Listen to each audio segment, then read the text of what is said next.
Apa iya, apa iso. Di dalam doa pengerja saya mulai mengungkapkan bahwa jemaat kecil itu justru merupakan jemaat yang ideal, alkitabiah. Sehingga kita tidak perlu kecil hati, karena justru Tuhan ingin melakukan segala sesuatu itu dari jumlah yang kecil. Ibadah saja Tuhan berkata, kalau 2 atau 3 orang berkumpul dalam namaku, aku ada. Murid-murid Tuhan juga nggak banyak, cuma 12 orang. Lalu dari 12 ini berkembang menjadi 70 selama pelayanan Yesus. Setelah Yesus naik ke surga, memang pada hari Pentakosta ada 120 orang berkumpul di loteng Yerusalem.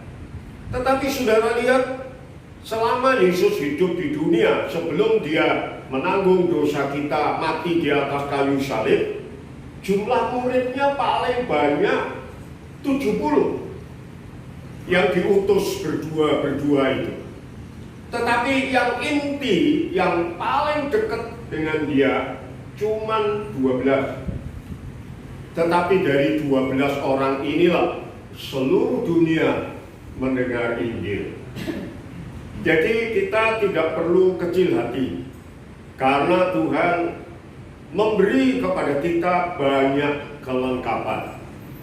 Dan saya ulangi kalimat saya tadi, menjadi orang percaya yang berdampak kuat secara mendunia ternyata tidak sesulit yang kita pikirkan, tidak wangel seperti yang kita pikirkan. Mengapa? Karena Tuhan memberi kita kemampuan untuk itu. Saudara, saya sudah menjelaskan dan hari ini tidak mengulang, hanya menunjukkan bahwa menjadi orang percaya yang berdampak kuat secara mendunia itu memang bukan sembarangan orang percaya, tetapi orang percaya yang bagaimana? Ya, itu yang akan kita selesaikan hari ini. Nah, menurut surat Efesus pasal yang pertama, saudara, kita sudah melihat sampai ke 3 poin. Menjadi orang percaya yang bagaimana? Yang pertama, orang percaya yang menjadi anak-anaknya. Ya, jadi kita bukan orang luar, kita bukan orang asing, tetapi kita keluarga dari Yesus Kristus. Menjadi satu Bapa, kita anaknya. Ya, dan saya yakin kita semua sudah menjadi anak-anak Allah karena percaya. Kemudian yang kedua, karena menjadi anaknya, kita mendapat bagian seluruhnya. Dalam Efesus disebutkan kita mendapat bagian seluruh kekayaan atau berkat rohani yang di surga. Ya, jadi kita mendapat bagian kita seluruhnya sebagai ahli waris. Semua milik Bapa yang di surga itu juga menjadi milik saudara dan saya. Sehingga kita bisa berdampak kuat. Kemudian yang ketiga, saudara-saudara, kita dipilih sebelum dunia dijadikan. Dalam ibadah kemarin saya sebutkan dipilih itu tidak asal pilih, saudara. Saya pernah memberi contoh, saya harus makan tomat untuk memelihara prostat yang sehat. Lalu kalau tomat sudah mulai menipis, kami belanja. Dan kalau sudah ada tomat, saudara, saya sudah diambil istri saya, itu loh, ada tomat. bukan berarti langsung pulang pasti bawa tomat. Karena apa? Ibu gembala itu memilih dengan teliti. Lalu kalau melihat jelek begitu, nggak jadi beli. Saya nggak kecewa, saudara, karena memang akan dipilihkan yang terbaik. Jadi menunggu sampai ada tomat yang kualitasnya terbaik menurut penilaian kami, baru beli. Kita dipilih Tuhan seperti itu. Jadi saudara dan saya orang pilihan Tuhan, tidak sembarangan dipilih. Dan memilihnya kapan? Kalau kami ke mall atau ke pasar yang ibu gembala bisa masuk, tidak semua pasar dia bisa masuk. Maka tadi saya katakan tidak selalu pasti pulangnya bawa tomat. Karena betul-betul dipilih, perlu proses. Kadang-kadang 2-3 kali pergi, kalau belum ada tomat yang sesuai dengan yang kita ingin beli, kita nggak beli. Sampai akhirnya terpilih, pulang bawa. Saudara, kita dipilih sejak kapan? Sebelum dunia dijadikan. Jadi pemilihan Tuhan atas hidup kita bukan ketika kita lahir dilihat bayi ini kok apik ya, pawaane apik, ganteng, ayu, terus dipilih ketika lahir. Apakah semasa masih dalam kandungan ibu kita? Ternyata enggak, saudara. Kita dipilih sebelum dunia dijadikan. Jadi pilihan Tuhan atas saudara dan saya ini sudah dijatuhkan pada waktu dunia belum diciptakan. Adam dan Hawa belum ada. Langit dan bumi belum ada. Tetapi saudara dan saya sudah dipilih Tuhan. Apa dah luar biasa, saudara? Berarti saudara itu pilihan utama. Adanya saudara di tempat ini menjadi anak-anak Tuhan, mendapat bagian seluruhnya dari Tuhan, itu bukan dadakan, saudara, tetapi sudah dilakukan Tuhan sebelum dunia dijadikan. Kok bisa? Lah dia Allah kok, saudara. Isoai. Itu yang sudah kita pelajari. Hari ini kita mau selesaikan 4 secara cepat, saudara, supaya saya tidak berlama-lama di bagian ini. Yang keempat, saudara, kita ini bisa menjadi orang percaya yang berdampak kuat secara mendunia, karena yang keempat, kita ini menjadi puji-pujiannya. Mari kita baca Efesus pasal yang keempat. Nah, pasal yang pertama, ayat 12. Efesus pasal pertama ayat 12. Sudah ketemu? Demikian bunyinya. Supaya kami yang sebelumnya telah menaruh harapan pada Kristus boleh menjadi puji-pujian bagi kemuliaannya, boleh menjadi puji-pujian bagi kemuliaannya. Saya langsung memberi contoh, saudara ya. Yang nulis surat Efesus ini Rasul Paulus. Rasul Paulus itu mengaku sebelum dia menjadi rasul, dia itu bajingan. Dia paling berdosa di antara semua orang berdosa. Dan dia mengaku dia itu bajingan. Siapa Rasul Paulus sebelumnya? Dia tokoh agama Yahudi, pemimpin nasional agama Yahudi. Tetapi dia sangat benci orang-orang Kristen. Dan dia berusaha membunuh sebanyak mungkin orang Kristen. Nangkap orang-orang Kristen, dipenjarakan dan dihukum mati. Ketika Stefanus ditangkap, lalu diadili dengan paksa, kemudian dilempar batu sampai mati. Rasul Paulus ada di situ sebagai salah seorang yang memutuskan hukum mati Stefanus. Jadi Rasul Paulus ini bajingan, pembenci orang Kristen yang luar biasa, pembunuh. Stefanus itu juga hasil daripada keputusan Rasul Paulus. Oleh karena itu dia berkata, di antara orang yang berdosa, aku yang paling berdosa. Tetapi apakah dia tidak bisa memuji Tuhan? Bisa.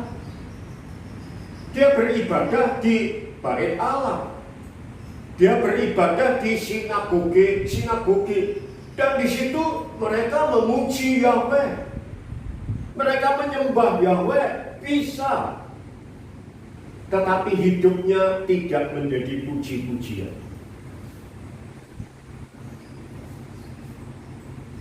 Saudara, kemarin saya membuka Facebook dan ada satu kesaksian. Kebetulan pendetanya itu teman saya, namanya Gunawan NB. Sering ke Jawa Tengah, bahkan pernah nyapa saya di WA kalau nanti dia pas ke Solo Sukoharjo mau mampir. Gunawan NB. Ternyata dia punya kerja sampingan di Jakarta, saudara. Sopir taksi. Pendeta, sopir taksi. Lalu dia membuat kesaksian, memang di video. Suatu saat dia lagi duduk di tempatnya untuk setir, di mobil, di jok depan, di depan setir, lalu lagi ngitung duitnya. Ada ratusan banyak di situ. Lalu masuk ke kantong. Lalu ada seseorang di pinggir taksi melihat, terus kemudian orang ini masuk ke dalam taksi, nyewa taksi itu. Jalan. Dan saudara tahu di tengah jalan tiba-tiba orang itu kok si Gunawan ini terus dikalungi celurit, ya, dikalungi celurit di lehernya, mau dirampok, bisa saja kalau melawan dibunuh dan sebagainya. Lalu di dalam video itu diungkapkan kesaksiannya. Walaupun dia dalam kondisi seperti itu, bisa saja mati kapan saja, dia ambil kesempatan untuk bersaksi. Dia mulai saksikan, saya ini seorang pendeta. Kalau kamu rampok sih tidak masalah, silahkan diambil. Tetapi aku ingin kamu mendengar dulu apa yang aku mau omongkan. Lalu yang di belakang itu dengar terus, saudara. Terus Pak Gunawan ini saksi mengenai Yesus Kristus. Dia sudah mati bagi aku. Dia sudah mati bagi kita semua orang berdosa. Siapakah kita ini? Terus tiba-tiba apa yang terjadi, saudara-saudara? Yang ngalungi celurit ini kemudian mukanya berubah. Celuritnya mulai tidak ditaruh di leher si Pak Pendeta Gunawan ini, tetapi diturunkan. Lalu dia berkata, Pak, saya ini sebetulnya juga orang Kristen, tapi hidup saya tidak karuan. Tapi hari ini Tuhan mengingatkan saya, tidak jadi ngerampok, saudara. Saya kenapa angkat kisah ini? Pertanyaannya, perampok ini, apakah dia bisa memuji Tuhan? Kalau toh dia betul Kristen, masih ke gereja, apakah dia bisa memuji Tuhan? Bisa. Tetapi hidupnya tidak menjadi puji-puji. Seandainya dia terus keras hati, lalu ngerampok, saudara-saudara, atau bahkan sampai motong leher si pendeta ini, terus tertangkap, terus masuk koran, agamanya Kristen. Orang-orang berkata gimana? Wong Kristen kok ngerampok, kok mateni wong. Apakah hidupnya sebagai orang Kristen menjadi puji-pujian bagi kemuliaan Tuhan? Tidak.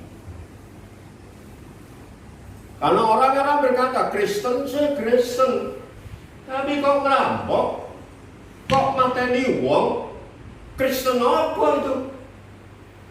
Nah, berarti sekalipun dia Kristen, dia tidak menjadi puji-pujian bagi kemuliaannya. Dia bisa saja memuji Tuhan. Dia bisa saja memuliakan Tuhan dalam bentuk tepuk tangan, menyanyikan sesuatu. Tetapi hidupnya tidak menjadi puji-pujian. Itu bedanya menjadi puji-pujian dan memberikan puji-pujian. Kalau memberikan puji-pujian kepada Tuhan, semua orang bisa. Rasul Paulus bisa memuji Tuhan di tempat ibadah, di bait Allah, memuliakan Bapak Yahweh, bisa. Tetapi hidupnya tidak menjadi puji-pujian. Karena apa? Dia benci kepada orang-orang Kristen. Dia nangkepi orang-orang Kristen, bencinya setengah mati. Dan dia membunuh banyak orang-orang Kristen. Tidak bisa jadi puji-pujian. Tetapi ketika dia sudah bertobat, menjadi rasul, memenangkan banyak jiwa, membuka gereja-gereja baru di Efesus, di mana kemudian dia diutus Tuhan kepada orang-orang yang bukan Yahudi, hidupnya menjadi puji-pujian. Memang dulu bajingan, memang dulu lebih berdosa dari segala orang yang berdosa. Tetapi ketika dia sudah bertobat, ketika dia menerima panggilan Tuhan, hidupnya dipersembahkan kepada Tuhan. Dia bukan lagi pembunuh, dia bukan lagi orang yang membenci orang banyak, dia bukan lagi bajingan, tetapi hidupnya menjadi puji-pujian bagi Tuhan. Saudara dan saya bisa berdampak secara mendunia. Karena apa? Hidup saudara bisa menjadi puji-pujian. Hidupnya sederhana, tetapi orang-orang melihat ada sesuatu yang berbeda dengan orang ini. Berbeda dari orang-orang yang lain. Hidup saudara menjadi puji-pujian. Oleh karena itu, kalau kita berkumpul, hidup kita sudah menjadi puji-pujian, maka kita bisa membagikan puji-pujian bersama untuk kemuliaan nama Tuhan. Mari kita baca Efesus pasal 5 ayat 19.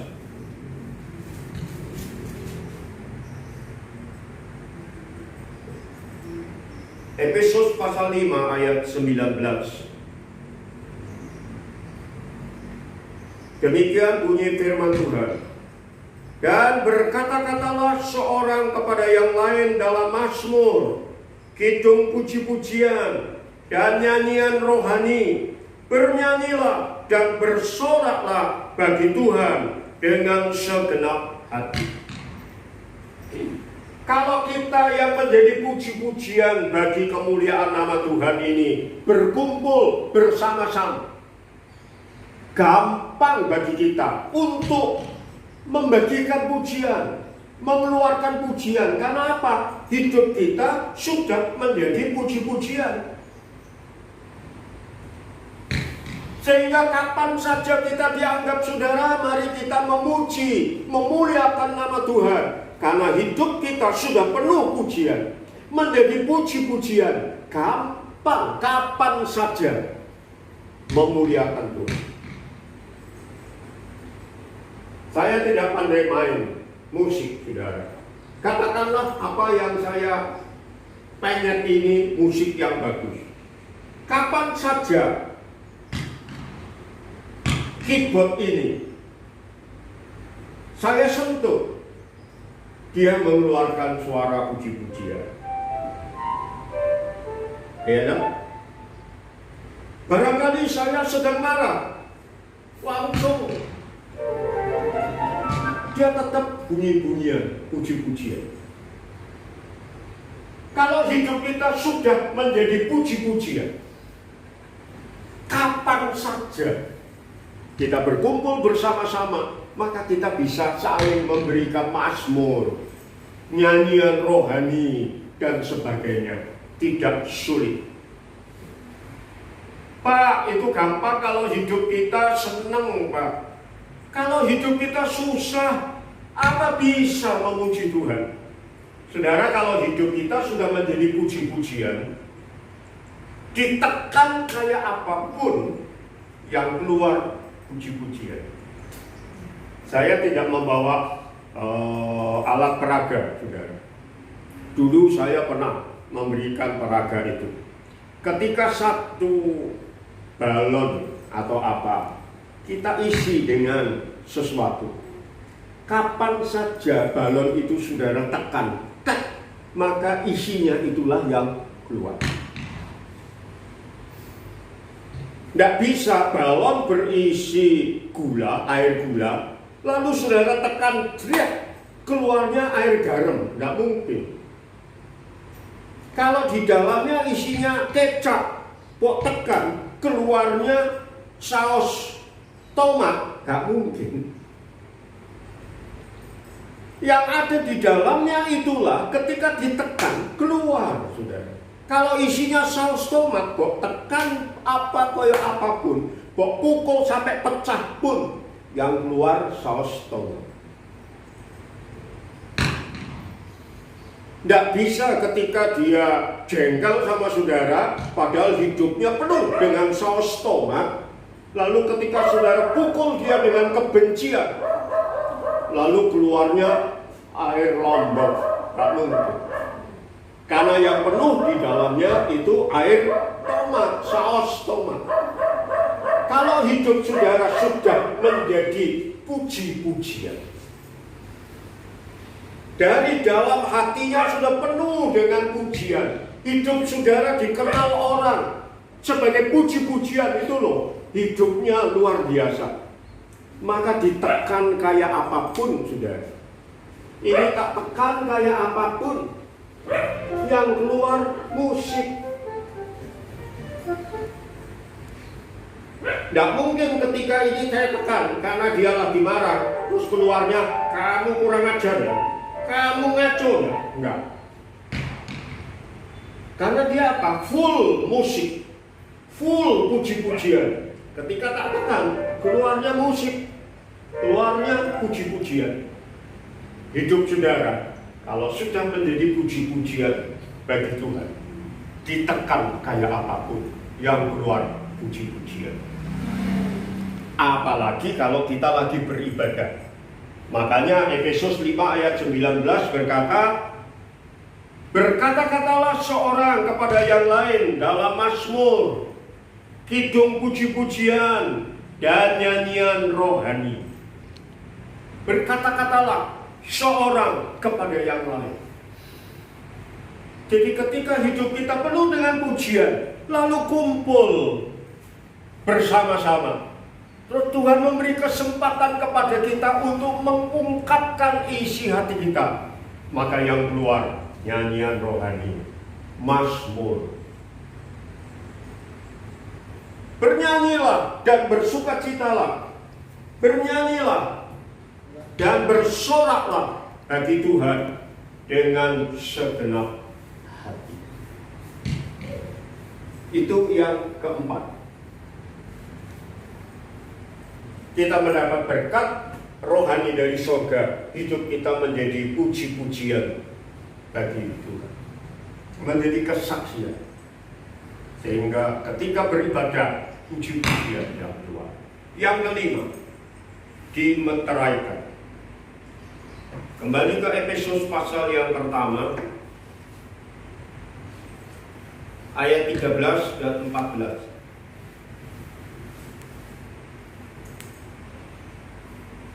Demikian bunyi firman Tuhan. Di dalam Dia kamu juga, karena kamu telah mendengar firman kebenaran, yaitu Injil keselamatanmu. Di dalam Dia kamu juga, ketika kamu percaya, dimeteraikan dengan Roh Kudus yang dijanjikannya itu.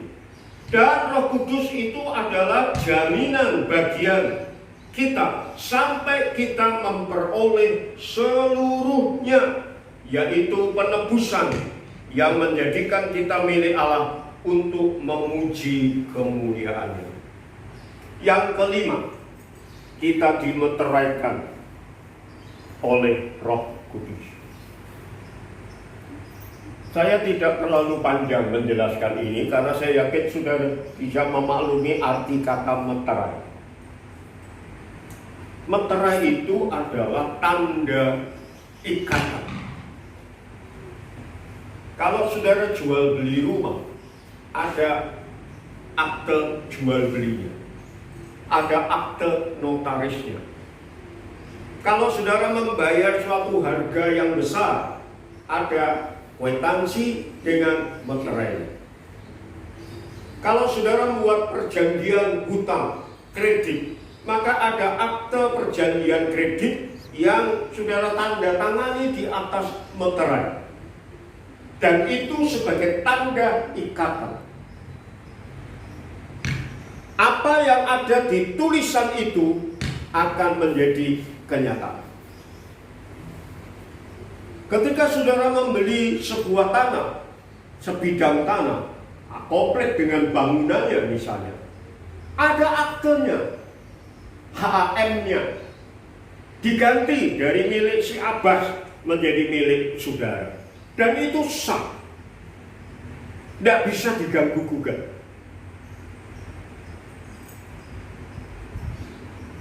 Ketika kami membeli tanah di Nolobaya, dulu itu milik seseorang, nama lain. Lalu kami ke notaris. Dari notaris kemudian oleh notaris ke BPN. BPN atau BPN? BPN. Ya.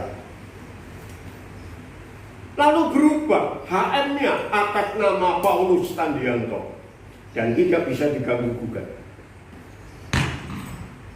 Saudara-saudara, kita dimeteraikan oleh Roh Kudus. Jadi kepemilihan saudara sebagai anak Allah, mendapat bagian seluruhnya, dipilih sebelum dunia dijadikan, saudara menjadi puji-pujian baginya, tidak bisa diganggu gugat oleh kekuatan apapun. Segenap kekuatan dan kuasa surga membela saudara. Ketika saudara sudah punya akte jual beli tanah HM, lalu digugat oleh orang lain, maka HM saudara dibawa ke pengadilan, dilihat, dan saudara akan dibela oleh pengadilan. Karena apa? Ada meterai HM-nya atas nama saudara. Tidak bisa diganggu gugat. Pengadilan, pemerintah Republik Indonesia akan membela saudara bahwa tanah itu sah milik saudara. Atas apa? Cuma sehelai kertas saudara. Ketoknya tidak menjadi toh. Tetapi di atas meterai itu, negara dengan kekuatan hukumnya membela saudara sepenuh-penuh. Begitu juga kita. Kita dimeterai, tidak bisa diganggu gugat. Kalau iblis, penderitaan, percobaan atau apapun, COVID-19 atau apapun menggugat saudara dan mau menjatuhkan saudara, kekuatan surga membela saudara. Karena apa? Semua yang ada pada saudara ini dimeteraikan oleh Roh Kudus. Itu yang pertama. Lalu meterai di dalam Alkitab itu juga menjadi rasa duluan. Mungkin saudara ingat saya pernah menjelaskan ini. Kalau ada masakan satu panci besar, saudara-saudara. Lalu saudara pengen tahu rasanya itu kayak apa?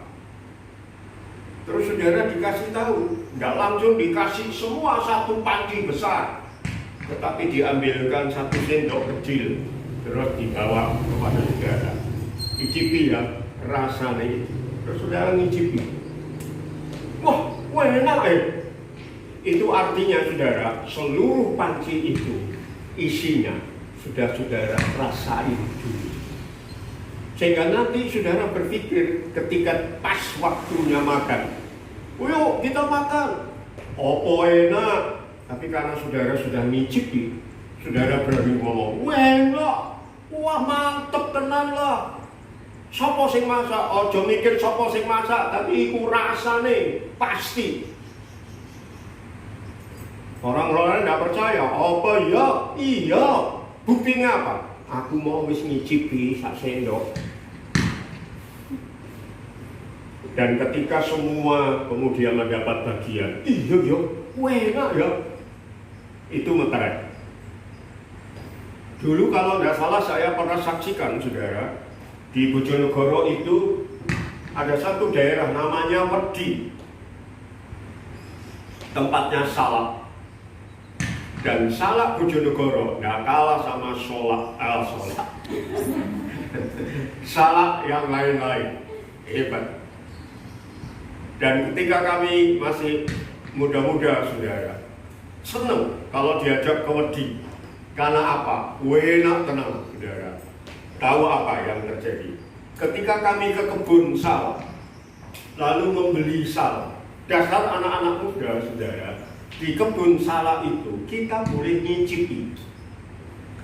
Ngicipinnya ora bayar. Dan saudara tahu salak itu, kalau kita ngicipi satu dompol itu diambil satu, terus saudara makan. Nek rasanya 100, sak dompol itu rasanya podo persis abek sing kita cicipi.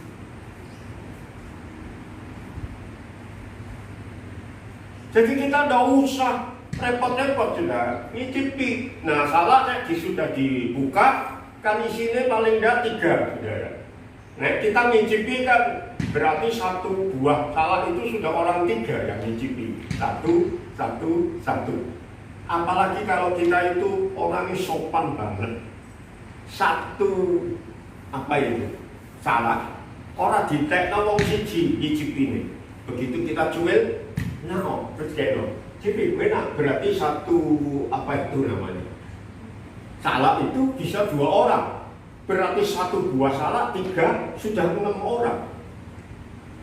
6 orang nyicipi bareng-bareng, podo kabeh rasane. Lalu kalau satu dompol itu kita buka makan, podo kabeh, rasane persis kan. Materai seperti itu.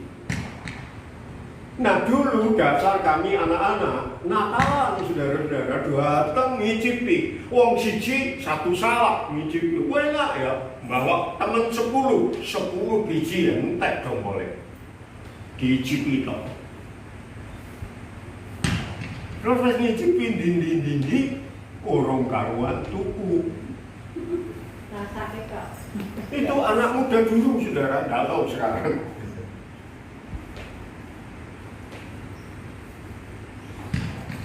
Meterai seperti itu.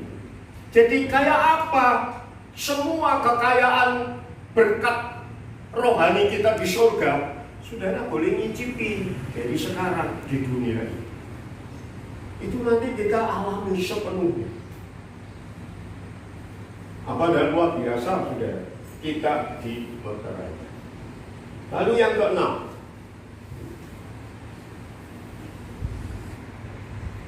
kita diberi roh hikmat dan wahyu. Efesus 1 ayat 17.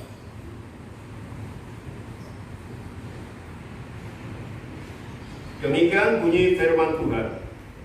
Dan meminta kepada Allah Tuhan kita Yesus Kristus, yaitu Bapa yang mulia itu, supaya Ia memberikan kepadamu roh hikmat dan wahyu untuk mengenal Dia dengan benar. Roh hikmat dan wahyu.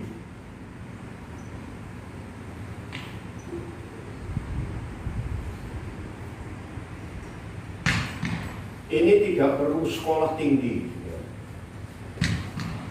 Saudara tahu rasul-rasul Tuhan Yesus itu orang-orang sederhana, nelayan.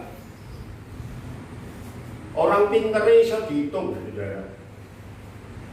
Pada waktu itu, ya, pada waktu itu. Nelayan, tetapi mereka punya roh hikmat dan wahyu yang hebat. Kalau saudara baca surat Korintus, jemaat Korintus itu biasa-biasa. Tetapi Tuhan sengaja memilih yang sederhana supaya bisa mempermalukan yang kita bisa diberi hikmat dan wahyu dari surga. Sehingga ketika kita mendapatkan itu, kita betul-betul menjadi orang yang hebat.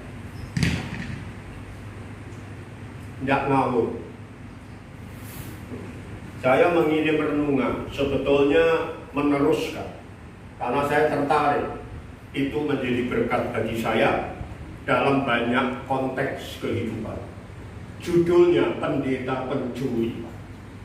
Kalau saudara mendapatkan itu dan saudara sempat baca, maka saudara akan tahu ceritanya. Pendeta diundang di sebuah keluarga di Eropa. Lalu orang itu suami istri mempersiapkan uang dalam amplop 50 euro Eropa. Maksudnya untuk diberikan kepada pendeta itu. Lalu mereka makan, minum, dan sebagainya. Dan keluarga ini lupa memberikan kepada pendeta. Terus pulang. Terus dicari uangnya, nggak ada. Kok tidak ada uangnya, padahal itu akan kita berikan kepada pendeta. Lalu kesimpulan suami istri itu apa? Pendeta itu pencuri. Kenapa? Tidak ada orang lain. Ini adalah pendeta yang dia undang khusus, tidak ada orang lain. Dan setelah itu juga tidak ada orang lain.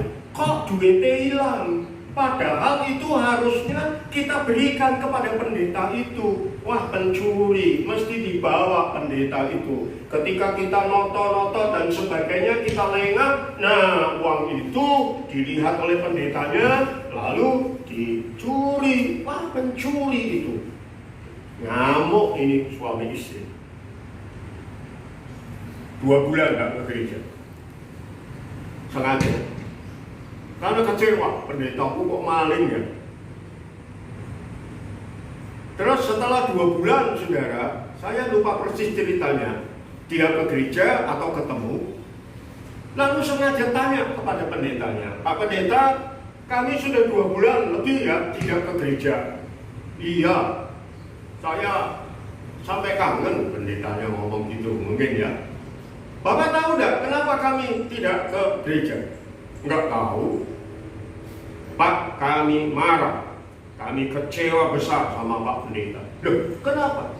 Karena Bapaklah yang mencuri uang. Waktu itu tidak ada orang lain, Pak. Uang itu harusnya untuk Bapak Pendeta. Tetapi ketika Bapak pulang, tak cari uang itu tidak ada. Siapa lagi kalau bukan Pak Pendeta yang curi? Kelihatannya hebat, saudara ya. Kesimpulannya menurut kita kan masuk akal. Orang ngomong dia kok. Mesti pendeta langsung nyawa. Lalu pendetanya ngomong gini, ya saya yang ngambil uang saudara. Tetapi saya tidak ingin uang itu nanti keterisut kemana-mana atau apa. Tak kembalikan, tak masukkan, tak tertibkan, tak masukkan ke Alkitab Anda. Supaya nanti pada waktu Anda baca Alkitab, uang itu tetap saudara temukan. Gak kecer kemana-mana. Oh, apa ya? Masih gitu, saudara. Apa ya? Tapi dia tidak berani ngomong, saudara. Karena apa? 2 bulan lebih mereka tidak buka Alkitab itu. Sampai di rumah, apa ya Pak? Loh, berarti Anda tidak baca Alkitab? Saya nggak mau. Sampai di rumah saudara, Alkitabnya dibuka. Dan betul, uang itu ada di situ, masih utuh 50 euro. Kadang-kadang saudara, tindakan kita itu bukan hanya tidak pakai hikmat dan waktu, tetapi kadang-kadang pemikiran kita tidak menggunakan logika yang betul, hanya kesimpulan. Saya diberkati, saya sendiri punya banyak pergumulan. Saya diberkati dengan 2 buku. Saya baru ketemukan itu setelah 4 tahun tinggal di Web. Buku saya begini. Saya diberkati luar biasa. Ternyata saya tahu kondisi saya beberapa waktu itu disebut sebagai depresi. Depresi itu ceritanya, tanda-tandanya itu ini. Ketika saya baca, persis aku gini.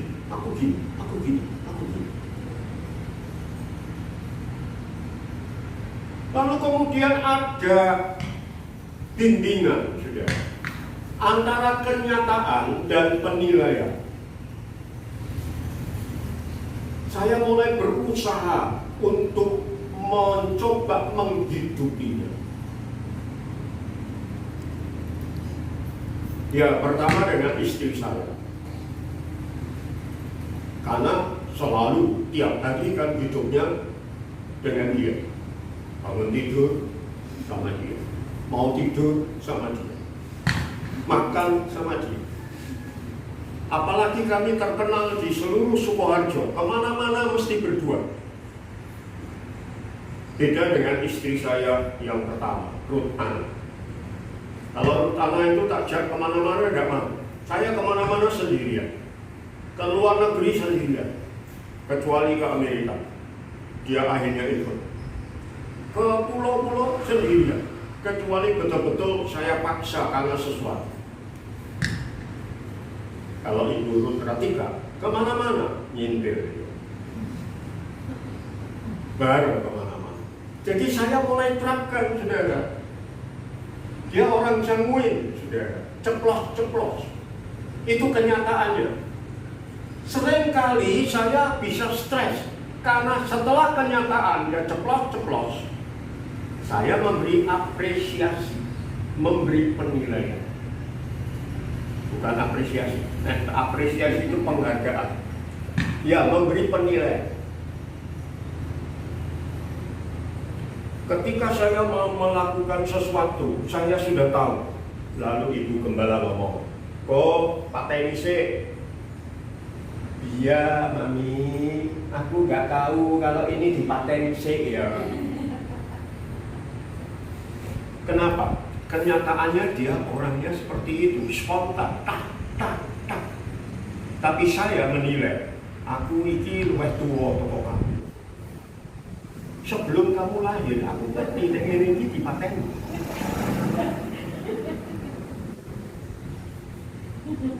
Dalam hati gondok sudah ada orang merendahkan suami betul. Seringkali seperti itu awalnya, tapi lama-lama saya dibimbing buku itu lebih mantap. Kenyataan, hati-hati dengan penilaian. Saya kan mati ngadep, saudara, kalau hidup bertahun-tahun sama istri seperti ini. Sampai dia ngomong sesuatu, aku kira tua toko kue, ngoblok nawang ya.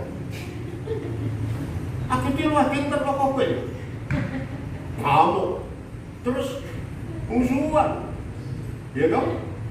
Neng-nengan terus. Nah, saya kan makin perasaan terus. Perasaan turun, kena jantung. Terus kena COVID-19. Kalau stres terus, daya kekebalannya merosot, wah bisa kena tenang. Goro-goro apa? Menilai kenyataan dengan penilaian kita yang sepihak. Padahal setelah saya ngomong, aku itu gini kok. Nggak nganggep kok goblok. Mesti ya pokok tuh, aku baru ngomong ini, mesti ya enggak. Aku balik, kamu tuh ya mesti kok. Nah, geger sudah.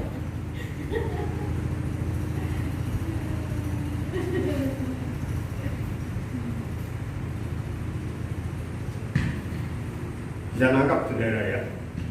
Nah, pendeta tadi saudara, kelihatannya orang itu logikanya betul saudara. Sopo mana kita nggak undang siapa-siapa. Pendeta itu kita nggak makan, pulang, duitnya hilang. Duitnya orang-orang. Pasti dia. Penilaian. Kenyataannya uang hilang. Betul. Penilaiannya pendeta pencuri. Tapi setelah 2 bulan lebih, apalagi setelah 2 bulan ketemu kesempatan, diungkapkan semua. Pendeta mencuri, aku kecewa. Kenapa aku gak ke gereja ya Bapak? Ini pendetanya tenang aja. Terus pendetanya ngomong, ya saya yang mengambil uang itu. Walah kok, bener kok. Tapi kalimatnya masih koma. Saya ngambil uang Anda karena khawatir nanti hilang kerisut, tak telepon Alkitab saudara. Kenapa tak masuk no Alkitab, tak masuk no laci atau apa? Karena saya berpikir kamu pasti baca Alkitab. Nah begitu baca Alkitab kan ketemu duitnya. Nah ternyata anggota jemaat ini orang tahu baca Alkitab. Kenapa contoh ini saya anggap tidak secara sengaja tiba-tiba muncul untuk menjelaskan kita tidak boleh menggunakan logika biasa. Kita perlu hikmah sehingga kita bisa mengenal dengan benar hati yang terang dan mengerti. Kepada saudara Tuhan memberi hikmah sehingga untuk menjadi orang percaya yang berdampak kuat secara mendunia 1, 2, 3, 4, 5, 6 cukup kuat saudara bisa. Lalu penutup terakhir merupakan kesimpulan dari seluruhnya, yaitu kepenuhannya. Mari kita baca ayat-ayat penutup. Ayat 22 dan 23. Efesus pasal yang pertama. Dan segala sesuatu telah diletakkannya di bawah kaki Kristus, dan dia telah diberikannya kepada jemaat sebagai kepala dari segala yang ada.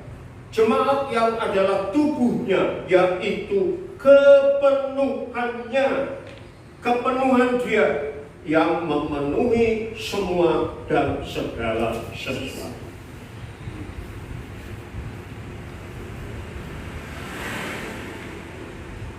Nomor 7 ini hebat.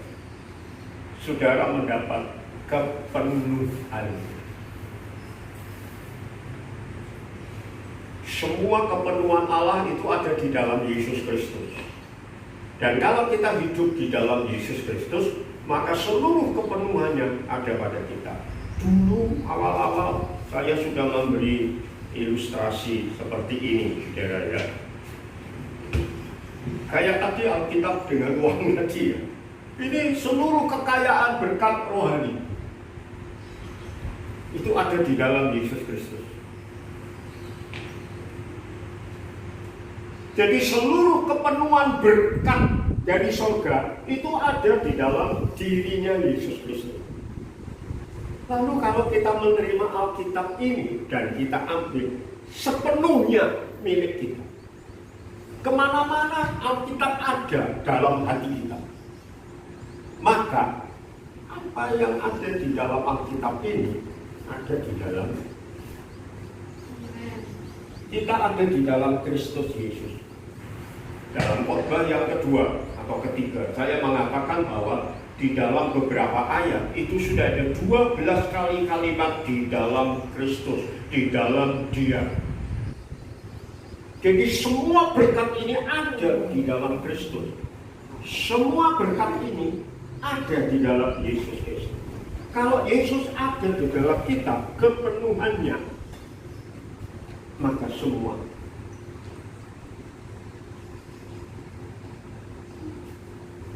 ada di dalam Yesus Kristus. Kalau ini, maaf saya buka semua ya, ada di dalam kita, memenuhi kita.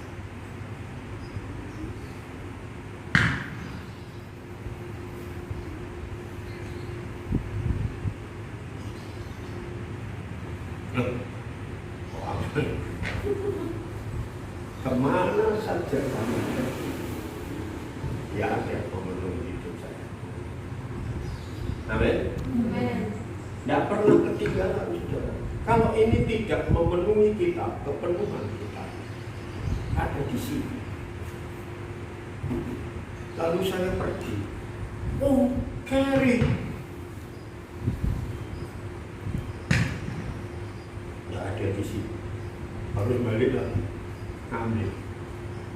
Kami kadang-kadang bisa lupa itu. Sudah sampai ke Nolobaya, carry. Kalau tidak didesak waktu, ya baliklah, ngambil. Tapi pernah, sudah mau apa, sampai di tempat tujuan baru ini. Loh, daftarnya 3A, carry di rumah. Padahal mau bayar 3A, nomor-nomornya di sana. Tidak apa, bisa bayar, saudara? Tidak bisa. Tapi kalau itu masuk di dalam kita, orang saja apapun, kalau nomornya dari terus ada di dalam. Kapan saja mau bayar, tinggal buka. Selesai. Begitu juga. Semua kekayaan surga itu ada di dalam Kristus. Kalau kita ada di dalam Kristus, Kristus ada di dalam kita. Kemana saja kita pergi,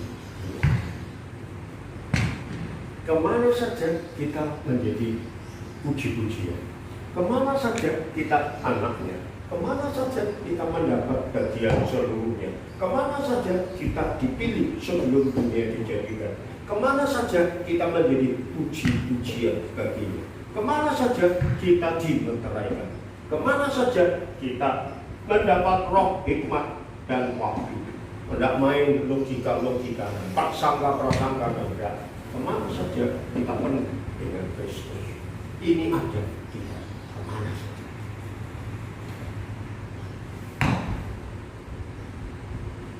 Dan hati-hati saudara, Antikris sedang mempersiapkan peniruan seperti ini. Saya tidak tahu, banyak pendeta tawuran di media medsos. Satu ngantem pendeta yang lain. Stephen Tong ngantem Niko.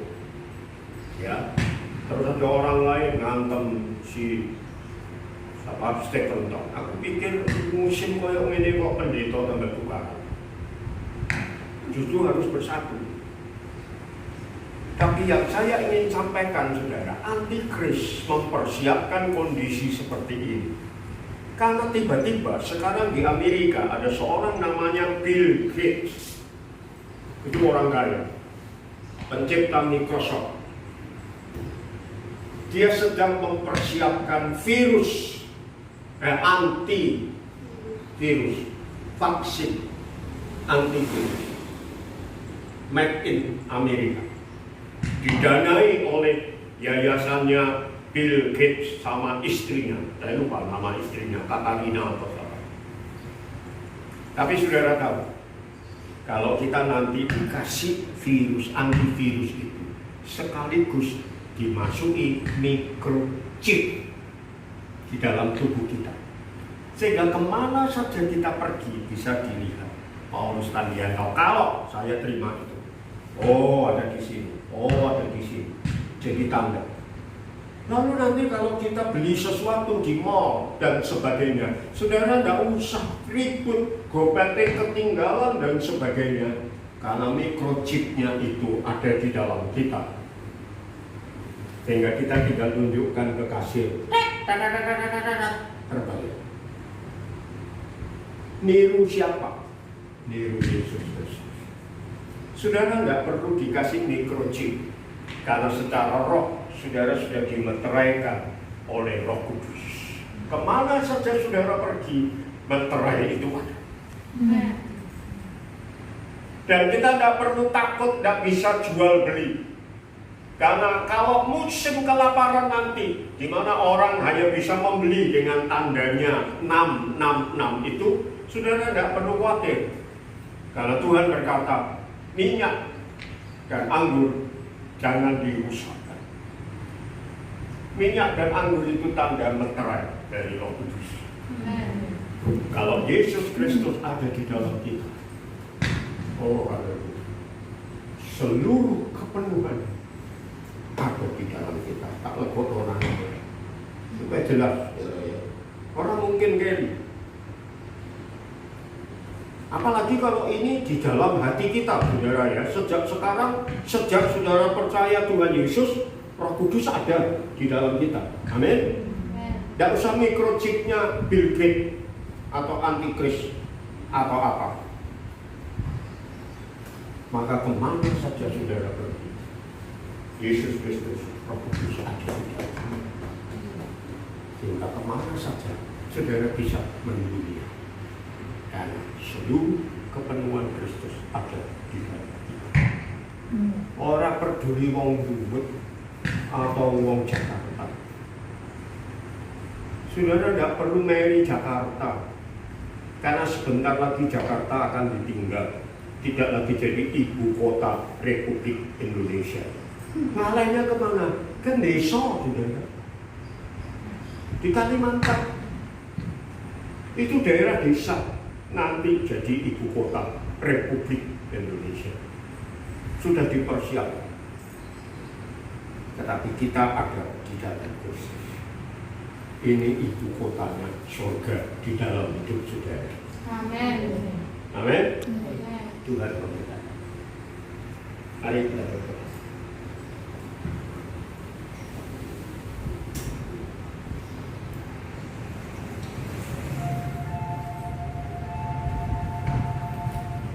Kalau ada di antara kita yang khawatir, takut, hari ini kita punya dasar kuat bahwa saudara ada di dalam Kristus Yesus. Seluruh kepenuhan Tuhan ada di dalam hidup saudara.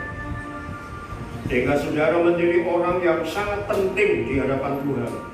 Punya nilai tinggi, punya potensi tinggi, punya harga yang sangat mahal. Karena seluruh kepenuhan Tuhan ada di dalam hidupmu. Dan engkau bisa menjadi kesaksian, puji-pujian, mendunia dimanapun engkau ada. Kalau saudara sedang mengalami pergumulan, datang kepada. Haleluya.